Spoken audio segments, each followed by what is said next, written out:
Welcome to The Explainer. Today, we're going to pull back the curtain on the science and skill behind one of the most visible, but maybe one of the most misunderstood parts of aviation, painting an aircraft. Seriously, it's where high-stakes chemistry meets pure artistry.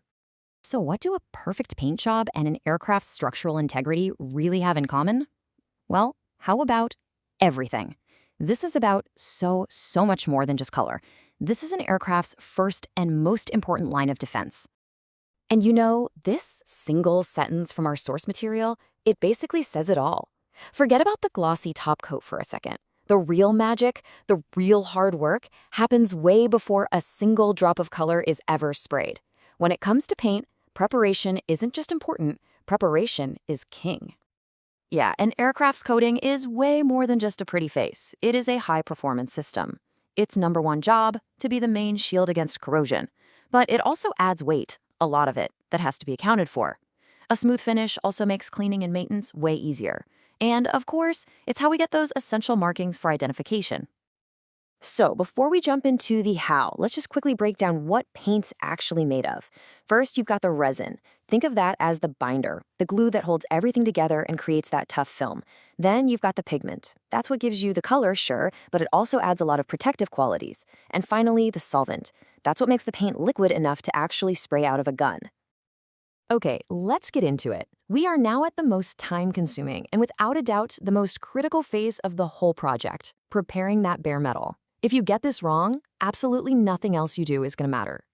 For aluminum, which is what most aircraft skins are made of, it is a super careful multi-stage process. Step 1, a deep alkaline cleaning to strip away every last trace of oil or grease. Step 2, an acid etch. This actually creates a microscopic, kind of toothy surface that the primer can physically bite into. Step 3, a thorough rinse, and I mean thorough. Any chemical you leave behind is just a future corrosion spot waiting to happen. And finally, you apply a conversion coating, something like alidine, which chemically changes the surface to stop corrosion before it can even think about starting. And this is just a brilliant, super simple, but really effective quality check. After you've cleaned and rinsed, you just flood the surface with water, see how it's beating up and separating like water on a freshly waxed car? That's bad. That means you've still got contamination. What you're looking for is a perfectly smooth, unbroken sheet of water flowing over the panel. That's how you know the surface is chemically clean and you're ready to go. Now we can finally talk about primer. Just think of it like the foundation of a house, right? You never see it in the final product, but the whole thing will fall apart without it. Primer is the thing that bonds to that perfectly prepped metal, it fights corrosion, and it creates the perfect, stable anchor for all the color coats that are going to go on top. It's the unseen hero. All right, let's head into the spray booth and see how all this preparation builds into that perfect finish. This is where all that technique and technology really come together. You know, the actual spray gun you use is a huge deal. For years, everybody used these conventional high-pressure guns, but they create a ton of overspray. That's just wasted paint floating into the air. Modern HVLP, that's high-volume, low-pressure guns, are a total game changer. They use a huge amount of air at a really low pressure, which means way more of the paint, we're talking up to 80%, actually sticks to the plane. It's better for the finish, better for your wallet, and a whole lot better for the environment. And when we talk about technique, precision is absolutely everything. To get a perfectly uniform coat without any light or heavy spots, the painter has to overlap every single pass by exactly 50%. You literally aim the center of your spray pattern at the very edge of the line of paint you just laid down, every single time. It's really like a highly skilled dance. You have to keep a consistent distance, about 8 to 10 inches away. You have to keep the gun perfectly at a 90-degree angle to the surface, no swinging it in an arc like you're watering a lawn. You have to start the gun's motion before you pull the trigger to avoid a big splotch of paint. For vertical surfaces, you start with a light tack coat to give the main coat something to stick to. And for the best finish, you use a cross coat pattern. One full coat going side to side, let it dry for a minute, then another full coat going up and down. But look, even with the best gear and the most perfect technique, the chemistry of painting can be tricky. So what happens when things go wrong? I love this part because every paint defect tells a story.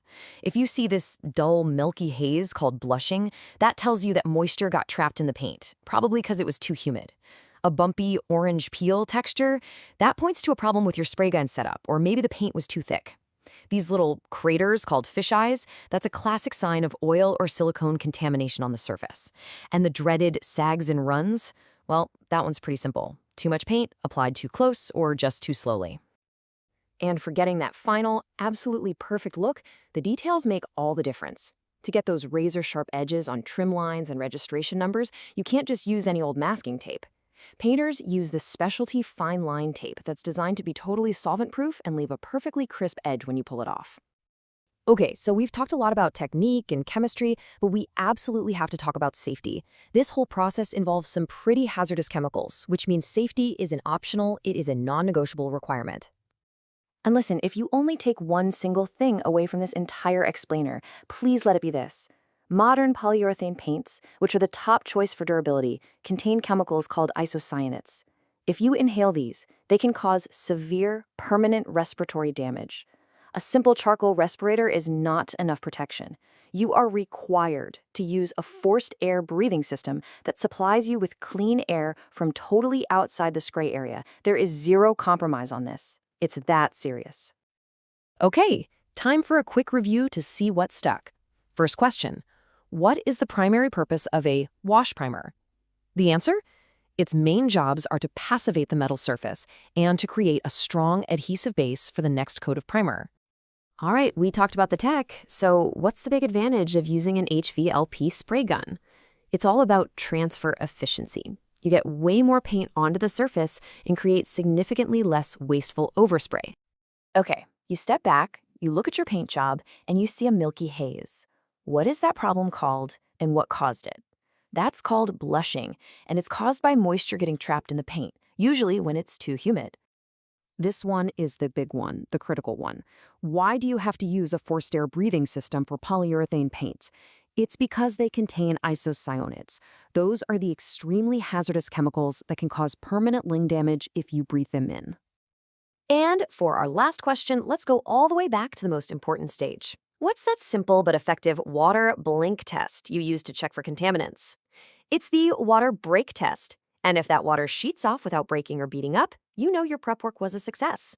And that success, right there in the preparation, is the real secret to a perfect finish.